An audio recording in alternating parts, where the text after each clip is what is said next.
Hello and welcome to the Ireland on the Fly podcast about the people and places of fly fishing in Ireland. We spoke last week about the disastrous escape of thousands of farmed salmon from Killary Harbour and the consequences that will have on the wild fish stocks on the west coast. Billy Smyth is chairperson and co-founder of Galway Bay Against Salmon Cages, which has been instrumental in fighting the development of fish farms and raising awareness about their dangers. And so, for this week's episode, we spoke to Billy to get more information about the Killary Harbour escape and find out just why the government is still refusing to listen to the truth and the science about salmon farms. But first, Tom, before we get into all that, I can see you've been working on your tan in the last week or so. Yeah, good man, Dara. Yeah, as you can see, and for those of you, because you can't see us, but through the beautiful medium of Zoom, I can show Dara my white patch of skin where my wristwatch was today. Yeah, I got scalded today. It was one of those shirt sleeves day. That is some two-tone, I tell you, Tom. I'm presuming carb is just being like Costa del Carb, is it? Yeah, last couple of days we just really have. I mean, we've got our little Indian summers just come now. Oh, and like you just think we've less than 2 weeks left. You know, could you not have held till October? You know, I don't ask for much, you know, because I'd love an Indian summer as well. I really would. But you know, it'd be lovely. And this is leaving out all the last 12 days of October that we just covered just discussed last year with Dennis Goulding. But you know, just for here at the West Coast, let 1st to 2nd of October. That's when we want our Indian summer. Not now. Oh God, yeah. So it was, yeah, it's going to be like this for the next couple of days. And like, once again, Dara, when have you planned to come? I don't know. Well, it's a feast or a famine whenever you're thinking of coming. Oh, really so how many times now is this? This will be this. Well, depending on whether we decide to go ahead with it. Well, basically, whether I want to go to Galway and work on my tan, basically is the question. Yeah, that's it. The choice is yours. The choice is yours. So, yeah, look, we'll see what it is. But like, it's promised to break by the weekend again. The long range is given for a belt of rain next Tuesday or Wednesday. Stop. Sure, look, we'll see how we get on. Fingers crossed. You never know. So, look, if it's going to break next week, you might look maybe the last few days. So, if people were lucky enough that they got their last. You just don't know where it goes. And just looking at it's people start getting not scared, fidgety, and nervous. Yeah, because they suddenly realise it's like last orders in the pub. Yeah. Lights start flashing. Oh, fuck, I need to get 10 more drinks in. You know. That's it, exactly. Give us 3 pints there. Wait, no, 3 pints. Just 3 pints, that'll do me. You know, and it's 1:30. Just the lights have gone off. Yeah, exactly. And that's the same thing. I mean, like, to be honest, I'm a fair play to people that be ringing up, like, and you sort of go, no, I'm afraid I am. I'm kind of booked. Sure, I just sort of rang to check just in case a day came up, you know. And I'm sort of thinking, you know, I might go down, you know. I'm getting scared. But, yeah, because we're all the same. We're all the same. I mean, like, I always keep a couple of days free for myself near the end. And, like, I'm looking forward to them now. Yeah. Can't wait. Yeah. Then that's it. That's it. Well, listen, we'll catch up anyway again. Before the season ends, we'll find out how he got on. Well, look, let's get back to this week's guest, Billy Smyth. And I first asked him for more information in the aftermath of the Killary Harbour farmed salmon escape. We were notified on Wednesday evening by a number of contacts from the Connemara area that says that there was an escape on the 12th, on Sunday the 12th. Okay, so this was 4 days afterwards. After that, you guys were notified. That's when the word came to us. Yeah. So I had it confirmed by another person, you know. So what we done then was we sent out a WhatsApp message to our media contacts that this escape had occurred. But on Thursday morning, then we actually done up a proper press release and sent that out to all the media. And the story broke then proper in the Irish Times on Friday the 16th.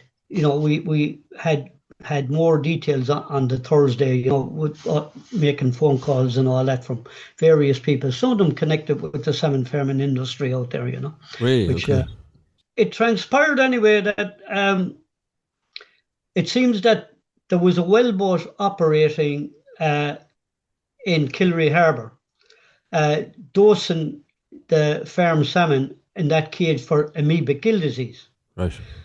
And the boat went out in rough weather, which was a mistake, really. And while they were, dosing the fish, what they do is they pull up the cage from the bottom, and they get all the fish up to the top meter of the cage. And then they put the big hoses in, and they suck all the fish into the wellboat, where they have the hold filled with fresh water. So they steep them in that then for 3 hours. And it's normal then in some cases to actually, in the last 40 minutes, to dose them, put an additional dose of hydrogen peroxide into it to kill the sea lice. So, but it seems what happened is that a wave hit the wellboat and it collided with the cage. Now, a previous escape happened a number of years back where the propeller of the wellboat got tangled up in the nets and tore holes in them. And we believe that's more than likely what happened this time. So we've heard from our sources that the hole was about 8 foot by 8 foot. Right. Gaping, in other words. Exactly. Yeah. And it happened on the Sunday. So the fish were more than likely going out all day Sunday evening and all night. And the salmon farmers only discovered that there was an escape on Monday morning when they seen salmon jumping on the wrong side of the cage. Right. Something was up. Something was up. Can I ask you about, actually, just before, and you're painting a very good picture for us there of what's going on and very good detail on it. Is there protocol or regulations in place that, how come they weren't aware that this gaping hole was there, or in circumstances like that? Is there a way for boats to be aware of this, that there is a hole? Like, why should it come to 24 hours later when the salmon are leaping on the other side of the cage that suddenly people go, oh, something's up? That's a good question, because there doesn't seem to be any protocols at all. With every license, there's supposed to be a comprehensive emergency plan put in place for these eventualities. It was like closing the stable door after the horse had bolted. And then we had the problem of the netting laws, which bans drift netting and draft netting in certain areas. And only IFI have the power under a section 59 of the Inland Fisheries Act to actually capture these fish either by draft nets or netting the rivers. But there's no provision in the current netting licenses to allow drift netters or to go out and capture the salmon. And that's why none of these, there was only one actually caught by IFI when they did eventually put out the draft nets. They caught one escapee and 3 wild salmon. So they abandoned it then after that. Because so basically, what you're saying there, Billy, just to make that perfectly clear, if in an eventuality of a hole happening like that, the actual, let's say the fish farmers themselves couldn't go out if they saw a big concentration of farm salmon just outside the cage, they're not legally allowed to try and recapture them themselves. No. According to the present legislation, netting laws and legislation. Yeah. Right. But like they won't know if, when the boat hits the nets, like they don't really know. They didn't realize, I suppose, that there was a hole in the nets. Now, it's often happened where seals had breached the nets and the seals actually got into the cages. And obviously, if seals got in, fish got out. And but they may not know that until they send the divers down, checking for the mortality, taking out the morts as they do regularly. It seems like, again, it just seems just so ridiculous, or just goo-boo is the phrase that comes to mind, is that, Yep. like you're dealing with, so many, potential consequences and dangers to the environment, that there's nothing that the only time you can become aware of it is when it's too late. Yeah. Like you said, the horse is bolted. Well, I'll give you an example there now about escapees. Escapees have turned up in rivers in Donegal and Connemara over the years. And even 2 weeks ago, while anglers were fishing on the Kylemore and the Delphi, there was one angler caught a silver escapee in the morning, right, about 3.5 pound weight. But in the afternoon, he caught a darker fish, which was about 6.5 pound weight.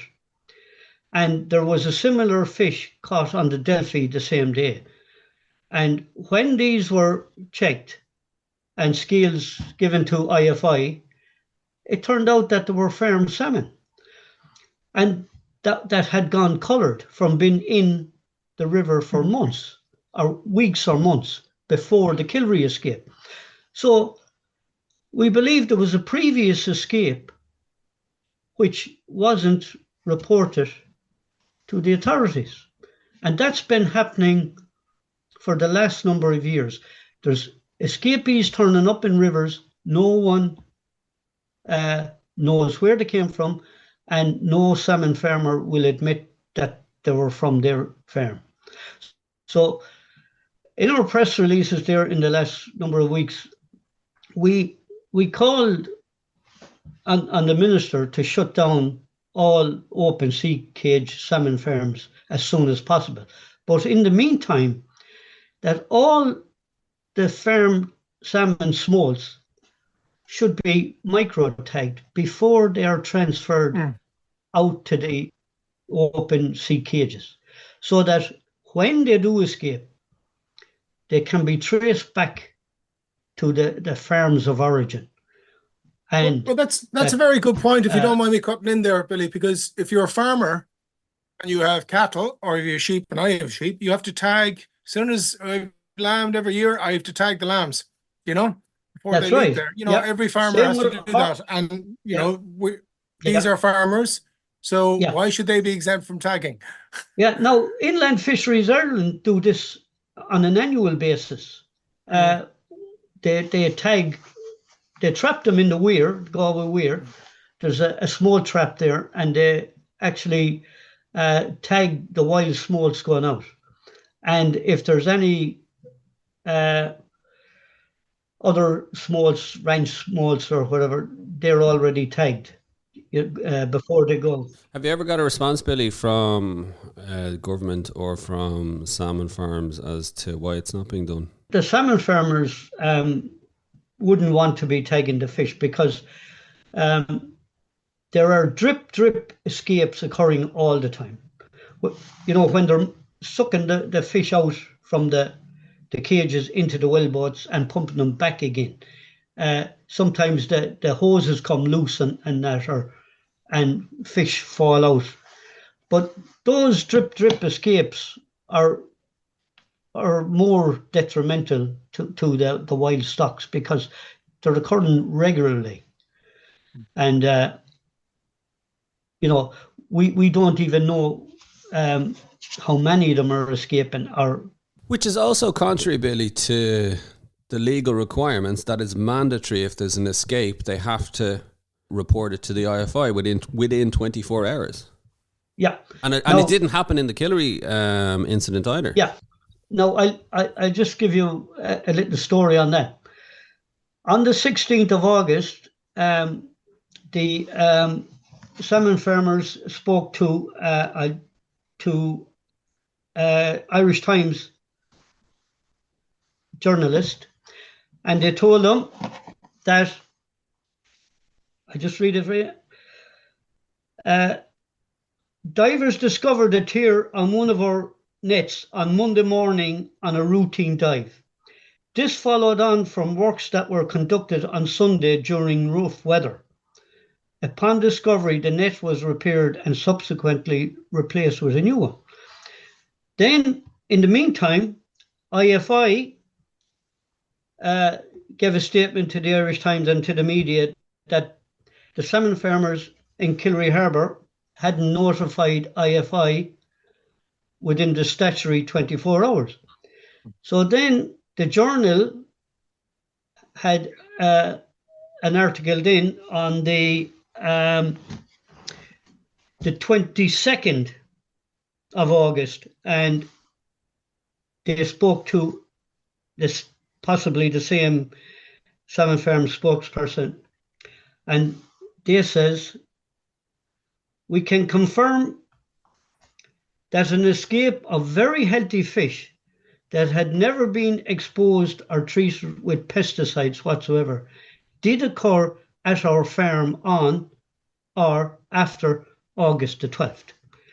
So they were covering their backside to make out that the escape happened on the 12th or after. That would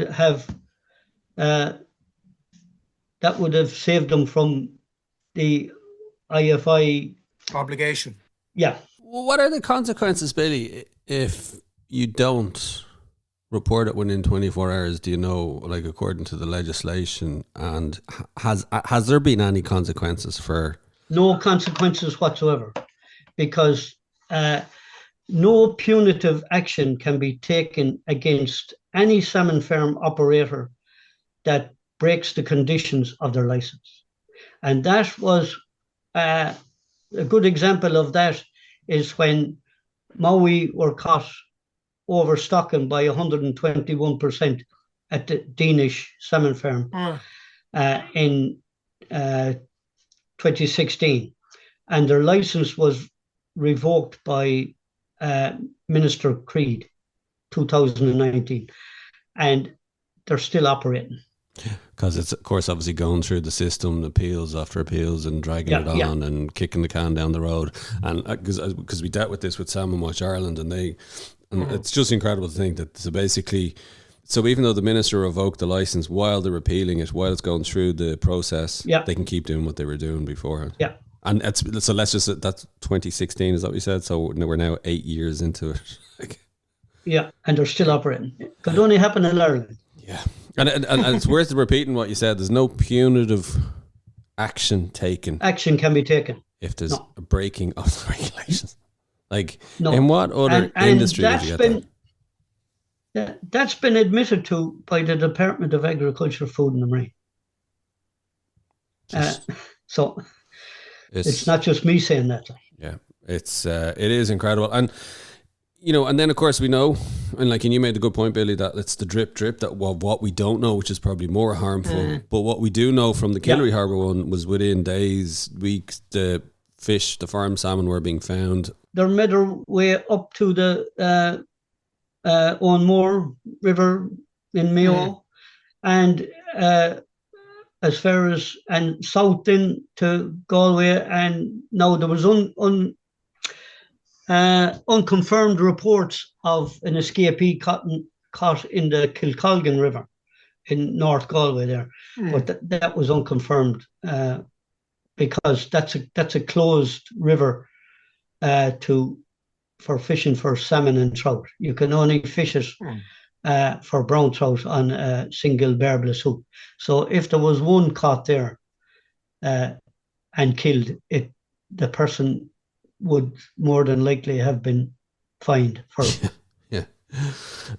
Just on that, actually, how do people know if they are fishing on these rivers that it's a farm salmon? You'll know by the ragged fins, and the dorsal fin and the tail will be ragged, and sometimes the pectoral fins on the sides will be rounded as well. Now, a lot of those ones in the early days of the escape, when they were caught, their mouths were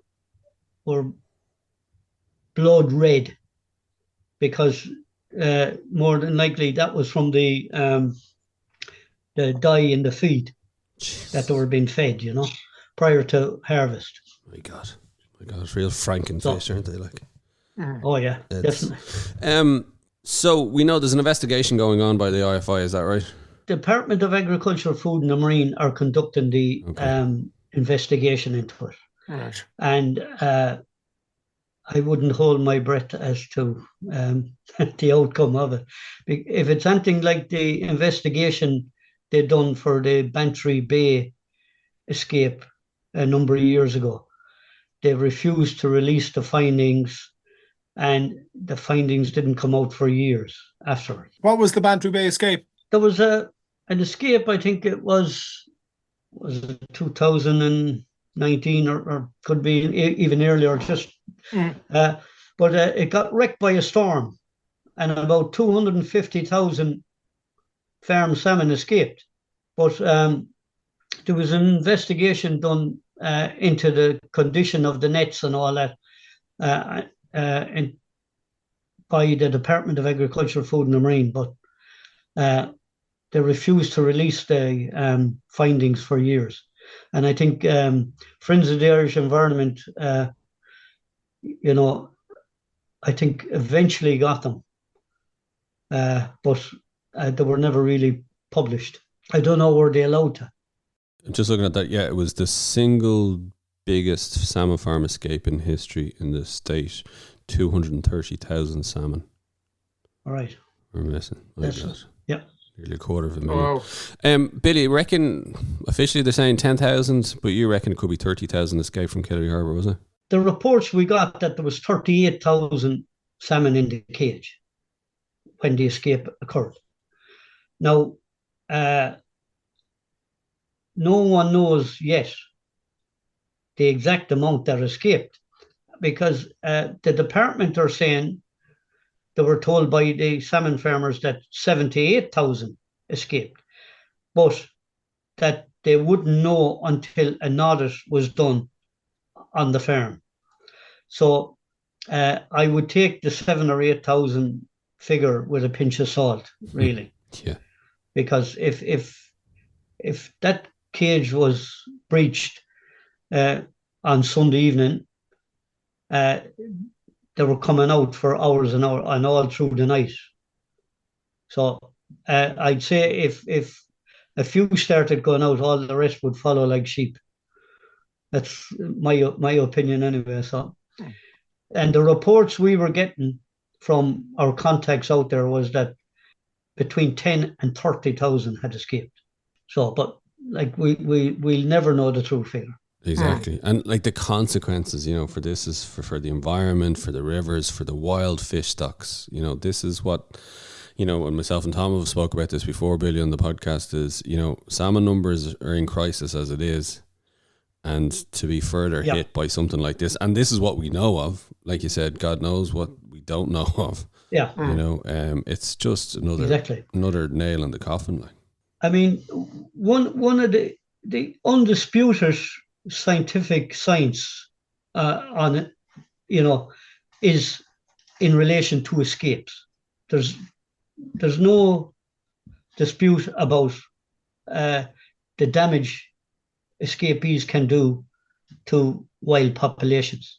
So that's why the salmon farmers are very wary of reporting escapes and about giving the exact numbers of escapes, because... And also, as well as, like, and again, we mentioned this Billy before, was you look at what happened in Iceland about a year ago when there was a massive escape, and you saw the public outcry, because suddenly it becomes something tangible, something that people can kind of go, oh, hold on a sec now. So that's why they do want to keep it under wraps, I suppose.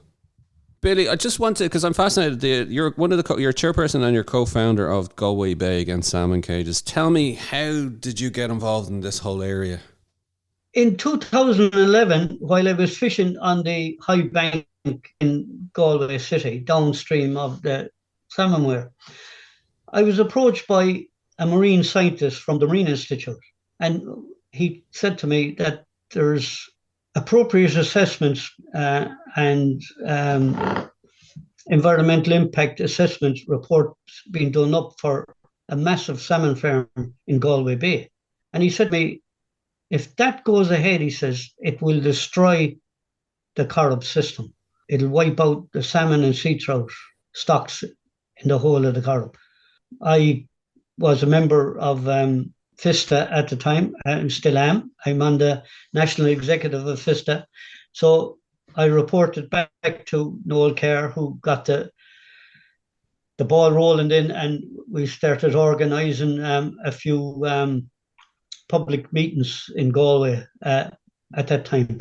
But the public consultation on the proposed Galway Bay salmon farm didn't happen until December 2012. And we went to the public consultation out in the Galway Bay Hotel, and about 40 people turned up.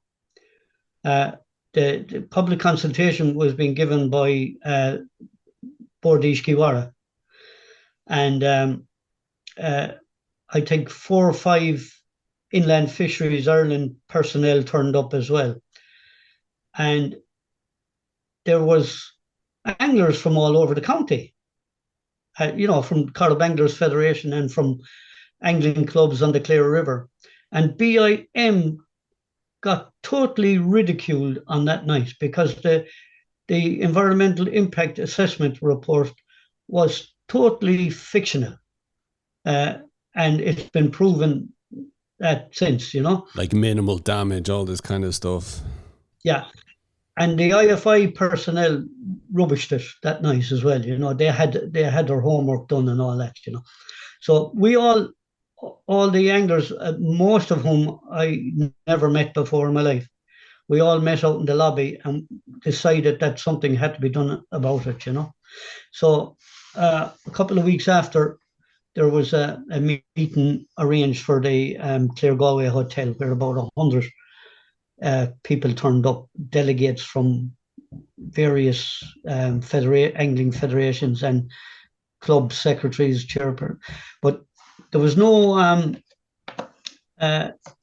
organisation set up on that night, so we arranged then for another one in January of 2013, and we had delegates then from all over the country at this one, from all the federations and from various environmental groups, and there was guest house owners, hotel managers, and just Galway individuals that never fished or anything, but and we actually had a number of former drift netters, and we had people from Arden Islands, Clare, and everything. So it was proposed that a national organisation be set up to fight but we said no, that it had to be a local organisation, because if it's a national one, it's very hard to arrange meetings, and so it was decided then that it would be a local organisation would be set up, and we were trying to figure out a name for it, and actually Brian Curran was the man that decided we would call it Galway Bay Against Salmon Cages, because it was all of Galway Bay that was all the people from all around Arden, Clare, Galway, out as far as Spiddle and parts of Connemara. So that's how the name came about. And for my sins, I was asked to become chairman of it. And we set up a committee that night there, and we had regular meetings. And from the get-go, we started issuing press releases, lobbying politicians, turning up to any BIM meetings got to do with salmon farming, everything. And we actually went to the ploughing championships every year, and we lobbied all the people, all the politicians at the ploughing championships. We handed out about 25,000 leaflets, and we got loads of politicians on our side in Galway. And even the politicians said afterwards, when BIM withdrew the application in December 2015, they said that we had put up a very good very good campaign, and that they were very happy with the lobbying that we done with them, and no one got abused. Well, it just shows you, Billy, it works. Public pressure can work. Like, I think you had 3,000 people out in the streets of Galway protesting. You had politicians of every side coming on board. You had the locals, the anglers, the tourism board, everything. And 3 years later, the application was withdrawn. So it just shows you it can work. It can work. Yeah. I was going to say there, and probably as well, and looking back at it in hindsight, it was as well that you kept it as a local group, Billy, because it was focused. And what you said there, sometimes if you'd gone for a national group, could get lost in a lot of other things. At least they normally do. Yeah, and you can understand what, and you can understand why, because there's a lot going on nationally. But Galway Bay was focused on one thing and succeeded. That's right. Yeah. Billy, tell us then, is your goal then just to keep the pressure on, keep information awareness? Because I find the biggest problem, Billy, is when I talk to people, anglers, non-anglers, is just the awareness of the damage to the environment, to the fish stocks, and also as a health for humans, like in terms of human consumption of farm salmon. People aren't aware of all the different dangers associated with it. But I find when you actually start talking to them and explaining to them all the different dangers, they're like, Jesus, I never knew that. And I find that's what it's just an awareness thing. You have to just keep hammering the message home, don't you? Yeah, you do, yeah. And as I said earlier, these cages are out of sight, out of mind. And people just see the farm salmon in the shops, and, they have no idea how it's farmed. So that's what we have to keep the pressure up and keep getting the message out there. And anglers have to do their bit as well, because if they don't, the time is going to come when they'll be saying to their grandkids, I remember when there was wild salmon in that and sea trout in that river, and now they're gone. And like a minister for Agriculture, Food and the Marine said to me years ago when we were campaigning against the drift nets. I was involved in that campaign as well. And he said to me, Billy, I'm not getting any pressure on this matter. I'm not getting any emails or letters or phone calls. After that, he got plenty of them.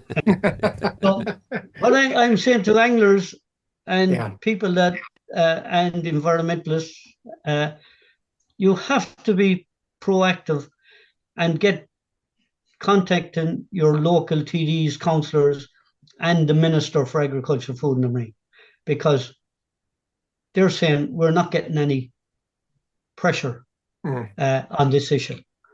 So that's why we keep going and we keep trying to get as much information out there as possible.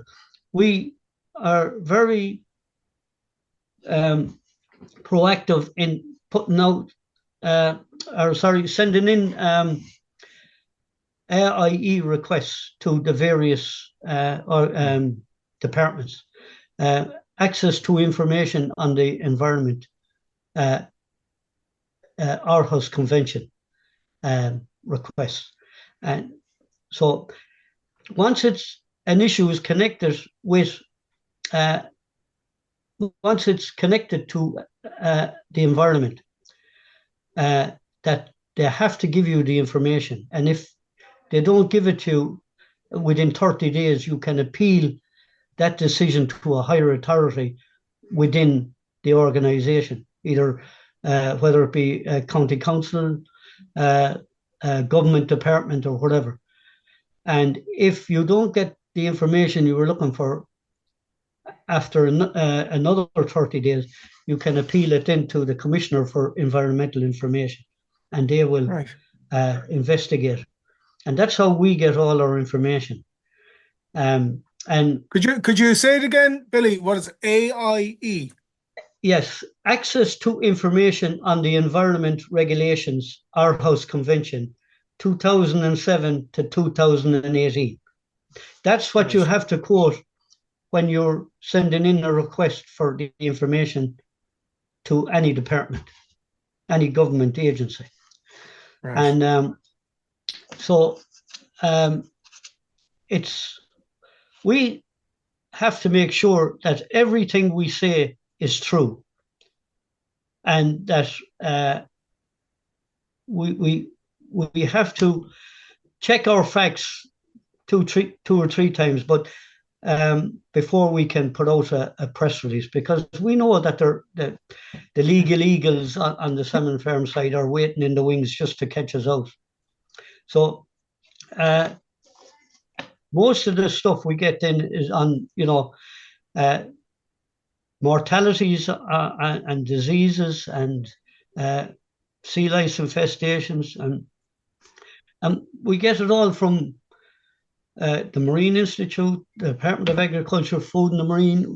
We often send in stuff to BIM, and what you get then you know is fact, legit. But tell us this, Billy. Paint a picture, maybe. How many salmon farms there are around the West Coast, and what are being planned? Yeah, no, there's about 40 salmon farm licenses all along the West Coast, from Kerry up to Donegal. Now, the thing about these licenses, that they're not what you'd call valid licenses at the moment, because since 2009, there was a case taken against Ireland by the European Court of Justice, or European Commission, I should say, and that Ireland were found guilty of breaking the Birds Habitat Directive. There was an arrangement done between the Irish government and the EU, which would allow salmon farmers to continue operating as long as they had applied for a renewal of their licenses.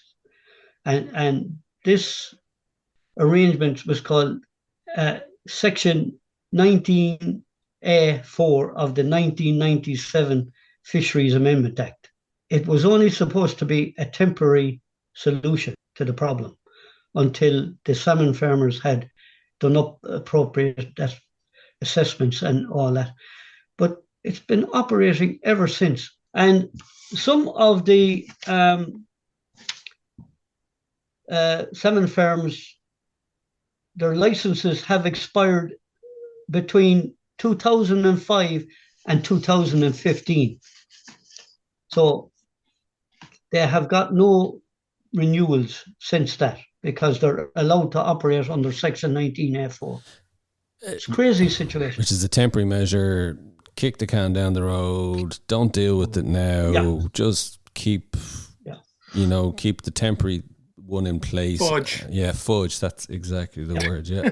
Now, we sent in a complaint to the EU Commission on this a number of years ago, and they wrote back a letter saying that it was supposed to be a temporary solution, to the problem.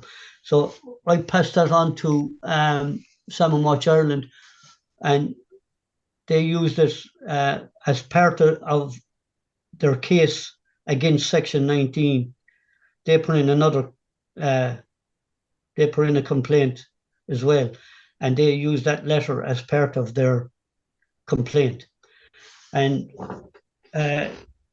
it seems that the EU now may be putting pressure on the Irish government to get rid of Section 19A4, because there's been a number of renewal applications lodged with the government in the last couple of years, with appropriate assessments and natural impact assessments done. So a lot of them are still with the minister, and there was only 2 of them brought to public consultation in the last year or so, and that was the Danish salmon farm and the Inishfarnard one in Kinmare Bay. So we had to, there was over 300 submissions put in against the Danish one. That was the first one, and there was over, it was nearly 350, I think, submissions against it, which was a huge amount of submissions. And it still got approval? Well, no, it's gone to the Aquaculture Licensing Appeal Board now. Now, this is the same farm that had their license revoked in 2019 by Minister Creed.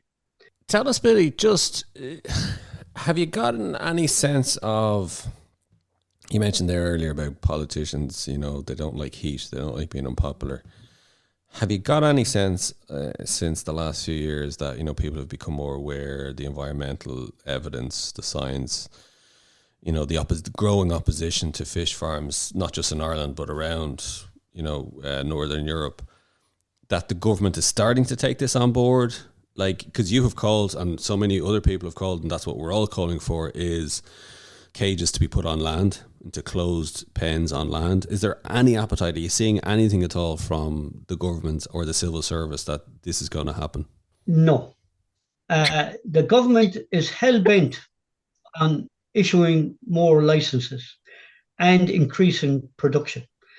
Salmon farmers along the West Coast, South and West Coast, are producing about 18,000 tonnes annually. But the government want to increase that to 45,000 tonnes. There doesn't seem to be any understanding of the problem whatsoever with them. Any correspondence we have between the department and the Marine Institute, they continue to make excuses and state that salmon farming is sustainable and environmentally friendly. This is what just drives me mad, is the hypocrisy of the government. In one hand, they'll say climate change and the environment, and here's the stats, and we on, you know, don't get me wrong, we're all for that. Yeah. You know, believe in the science. They believe in the science over here when it suits them, and they believe in the science from the Marine Institute and these other bodies that everybody else is debunking. But when it suits them to believe debunked science, they will do. Yeah. And yet at the same time, they're telling the rest of us, here's this other science that you have to believe in. Now, don't get me wrong, don't misunderstand me. I am totally for science. But it's the debunked science that's saying fish farming is sustainable, that it's healthy, you know, it has minimal impact on the environment or wild fish stocks, which everybody else is saying is completely wrong. They're just sticking their fingers in their ears going, la, la, la, can't you? Exactly. You know, and that's just drives me absolutely nuts. Like, Billy, what can people do to help? Well, they can lobby their politicians. And it's election year as well, so more importantly. Yeah, exactly. Yeah.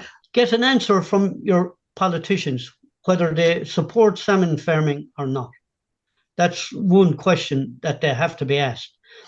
And write to the Minister for Agriculture, Food and Marine, and you can email him at minister@agriculture.gov.ie, or you can email him at charlie.mcconnellogue@oireachtas.ie and say that, you know, what you feel about salmon farms, say that it's time to take them out of Irish waters.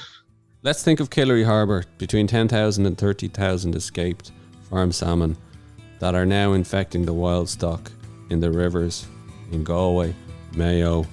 That's what we know of. That's the tip of the iceberg. And if we don't want any more of this to continue, this is where we need to start putting the pressure on, and especially in the next, whatever it is, 12 months, whatever, when the election's going to be called. Billy Smyth, keep up the great work. Thank you very much, guys. And it was great talking to you. Our thanks to Billy for joining us on the show. And don't forget to rate, review and follow the Ireland on the Fly podcast on Apple, Spotify, or wherever you get your podcasts from. Plus, you can keep up to date on IrelandOnTheFly.com as well as on Instagram. And myself and Tom will be back with another episode about the people and places of fly fishing in Ireland.